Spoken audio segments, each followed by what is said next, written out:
नमस्कार गाइस, आज मैं निशांत कपूर एक बार फिर से आपके सामने आपके अपने पीडब्ल्यू यूजीसी नेट में आपका बहुत बहुत स्वागत करता हूं। और 10 मिनट्स की इस सीरीज में मैं लेकर आया हूं एक और नया चैप्टर, और यहां पर बारी है आज पीपल एंड एनवायरनमेंट के कुछ इंपॉर्टेंट प्रोटोकॉल्स की। जैसा कि हम लोग जानते हैं कि आपका एग्जाम अराउंड द कॉर्नर है। आज जो है 9 मई को जो है आप ये वीडियो देख रहे हैं, और आपका एग्जाम तकरीबन 21 से 30 जून तक मुकर्रर किया गया है। वो बातें बाद की हैं कि एग्जाम कब होगा कब नहीं होगा, वो हम देख लेंगे, लेकिन आपको प्रिपरेशन जो है अपनी बिल्कुल फुल प्रूफ रखनी है कि इसी बार आपका एग्जाम जो है क्रैक होना चाहिए। So people and environment important protocols. और यहां पर अगर मैं बात करता हूं तो पहला सवाल आपके सामने है, international solar alliance is headquarter in Gurugram in India. The objective of ISA is to generate 1 trillion watt, 1000 gigawatt for solar power 2035. बताएंगे गाइस, ट्राई कीजिएगा। Right answer my dear students everyone.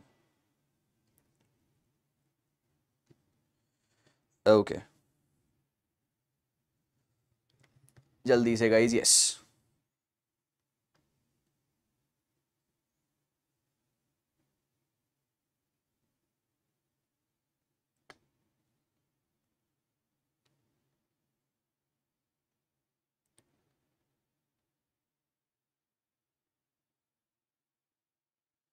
Okay guys, शाबाश।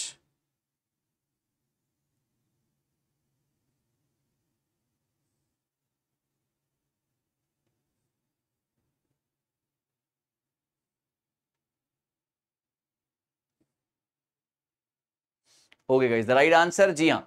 सो यहां पर international solar alliance ISA का headquarter है Gurugram, India. This is absolutely right answer.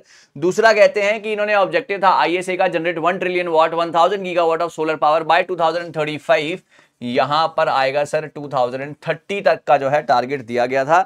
Answer है इसका C part. 1 is correct, 2 is incorrect. चलिए, international solar alliance headquarter Gurugram में, और ऑब्जेक्टिव है गुड़गांव, बार बार निकल रहा है मुंह से इसलिए। So generate 1 trillion by 2030, not by 35। Okay, चलिए proceeding with the next question guys, और ये रहा आपका सवाल नंबर next. Yes, Which of the following are the objective of international solar alliance? Sir, solar alliance is very very important for your examination.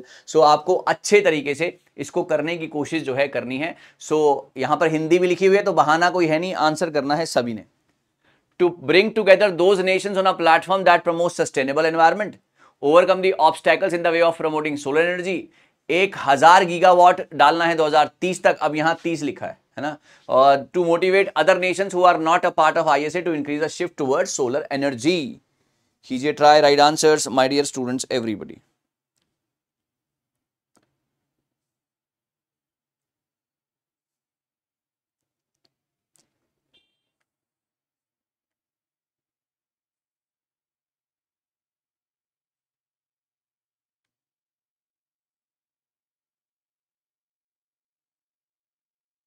Okay guys, the right answer of this question, सबने answer कर लिया होगा। The right answer of this question is D part. Absolutely सारे के सारे is very much there. Objective क्या है international solar alliance का? सारे नेशंस को लेकर आओ जो कि सस्टेनेबल एनवायरनमेंट के ऊपर फोकस करते हैं। सस्टेनेबल एनवायरनमेंट मींस ना केवल अभी की नीड्स को फुलफिल करने का सोचते हैं, बल्कि फ्यूचर नीड्स के लिए भी उनका पूरा पूरा ध्यान है। और to overcome obstacles in the way of promoting the solar energy, generate 1000 gigawatts, बिल्कुल करेक्ट। और टू मोटिवेट अदर नेशन, सबको ले आओ भाई, क्योंकि सबको पता है कि एक मोमेंट ऐसा आएगा जब ये नॉन रिन्यूएबल रिसोर्सेज साथ छोड़ देंगे, तब यही रिन्यूएबल रिसोर्सेज, यही नेचुरल रिसोर्सेज जो है हमारे साथ रहने वाले हैं। So this is very very important. So answer is D part. बहुत बढ़िया भाई। ओके, चलिए, Which of the following is India's contribution towards international solar alliance? इनमें से क्या इंडिया का कंट्रीब्यूशन है in the international solar alliance? Everybody please do it. Okay,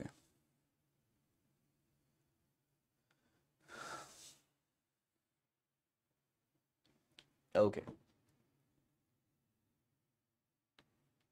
जी हाँ, बहुत बढ़िया। Right answers, waiting guys, waiting for your answers everybody, शाबाश।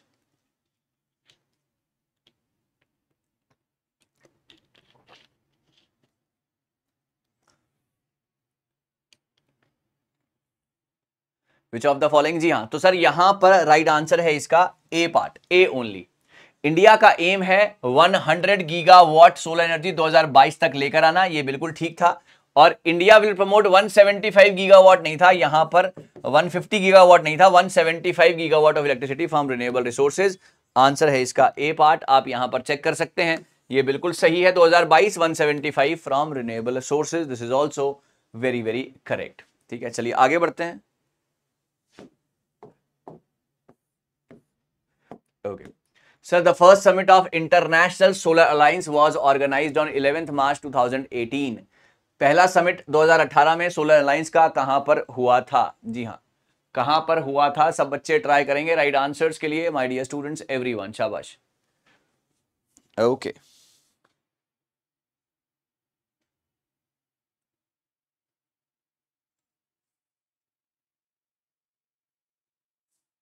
ओके, बहुत सही सर। 11 मार्च 2018 को ये हुआ था, नन अदर देन, जी हाँ, 11 मार्च 2018 को ये हुआ था none other than New Delhi में, तो इस बात का भी आपको पता होना चाहिए। पहला समिट इंटरनेशनल सोलर अलायंस का ऑर्गेनाइज हुआ था 2018 में इन न्यू दिल्ली। सर बहुत इंपॉर्टेंट सवाल है, बहुत ज्यादा इंपॉर्टेंट है, तो ध्यान रखिएगा आप इन सभी सवालों का। चलिए आगे बढ़ते हैं, सवाल नंबर नेक्स्ट। जी हाँ, एनवायरमेंट प्रोटेक्शन एक्ट 1986 कहता है कि बैलेंस बनाइए needs of the environmental protection with the economic development, often resulting in complex regulatory frameworks.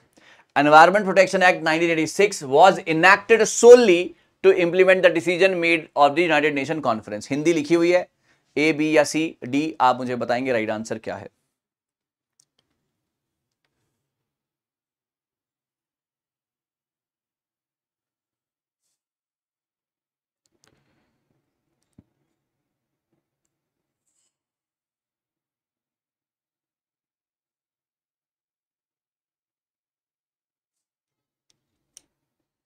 Okay जी हाँ, राइट आंसर सभी के इंतजार कर रहा हूं मैं, कोशिश कीजिएगा सभी लोग राइट आंसर्स के लिए कि क्या फोकस है यहां पर। अगर हम ट्राई करते हैं, सो यहां पर पहली स्टेटमेंट बिल्कुल करेक्ट कहती है कि seeks to balance the needs, यहां पर balance the needs of the environment protection and with the economic development, this is correct.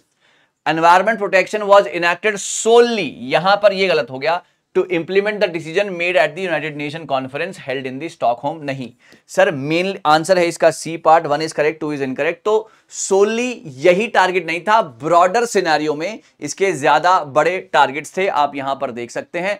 This often results in the formulation of, ये ठीक है। On the other hand statement 2 inaccurately claim करती है कि soul purpose था कि implement करने हैं decisions on the human environment, बल्कि ये एंटायरली ट्रू नहीं है। इसका एक बहुत बड़ा जो है एक ऑब्जेक्टिव था, इसका एक बहुत बड़ा जो है एक रेंज थी। Okay, objective beyond this conference, okay, broader objectives. So that is the right answer. I hope it's clear to everybody. चलिए राइट आंसर्स आगे बढ़ते हैं। The Kyoto protocol adopted in 1997 aims to mitigate climate change by setting binding emission reducing targets for developed countries. The Paris agreement 2015 में आया कि below 2 degree Celsius और 1.5 degree Celsius से तो ऊपर होना ही नहीं चाहिए, लिमिट लगाई। बताएंगे सर कौन सा सही है और कौन सा गलत है, कौन सा सही है और कौन सा गलत है।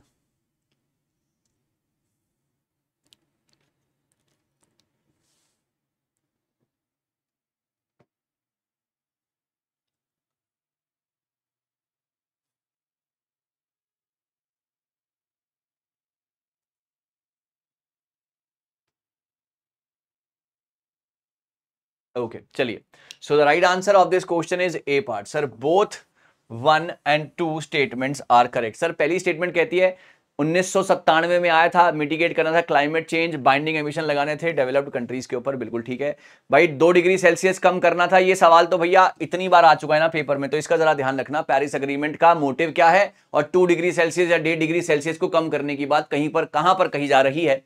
दोनों ही स्टेटमेंट यहां से बिल्कुल करेक्ट आते हैं। So the answer is A part. So बिल्कुल करेक्ट है यहां पर। अब आप मुझे कमेंट सेक्शन में अपना स्कोर बताइएगा और इस सवाल का जवाब भी दीजिएगा कि मॉन्ट्रियल प्रोटोकॉल वॉलंटरी एग्रीमेंट है अमंग दी कंट्रीज और मॉन्ट्रियल प्रोटोकॉल ओजोन डिप्लीशन के लिए काम आता है, क्या है मुझे कोई आइडिया नहीं है, आप लोग जवाब देना।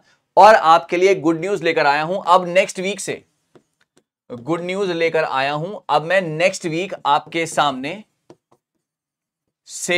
सामने रखूंगा क्रोनोलॉजी, मजा आएगा आपको। वही सवाल पेपर में आएंगे जो मैं कराऊंगा, क्रोनोलॉजी और मैच द फॉलोइंग, है ना। क्रोनोलॉजी और मैच द फॉलोइंग के सवाल आपको देखने को मिलेंगे। और कहां से मिलेंगे? हायर एजुकेशन की match the following chronology, people environment की, और आईसीटी की मैच द फॉलोइंग और क्रोनोलॉजी। अब अगले हफ्ते से आप ये वाले सेशन जो है मेरे साथ इस सीरीज में देखने वाले हैं। मजा आएगा भाई, बहुत ज्यादा मजा आएगा। सो ऐसे ही आप हमारे साथ जुड़े रहिए, कुछ नया कुछ बेहतरीन मैं आगे आपके साथ ऐसे ही लाता रहूंगा। इस सवाल का जवाब जरूर दीजिएगा, आपका स्कोर क्या रहा मुझे जरूर बताइएगा, और ऐसे ही मेरे साथ जुड़े रहिएगा। टीटीएस दोपहर को 2 बजे, एमडब्ल्यूएफ रात को 9 बजे। Don't miss it guys, many more lectures are coming, many more fantabulous series we are going to launch soon. Thank you so very much, all the very best. ऐसे ही जुड़े रहिए, शुक्रिया।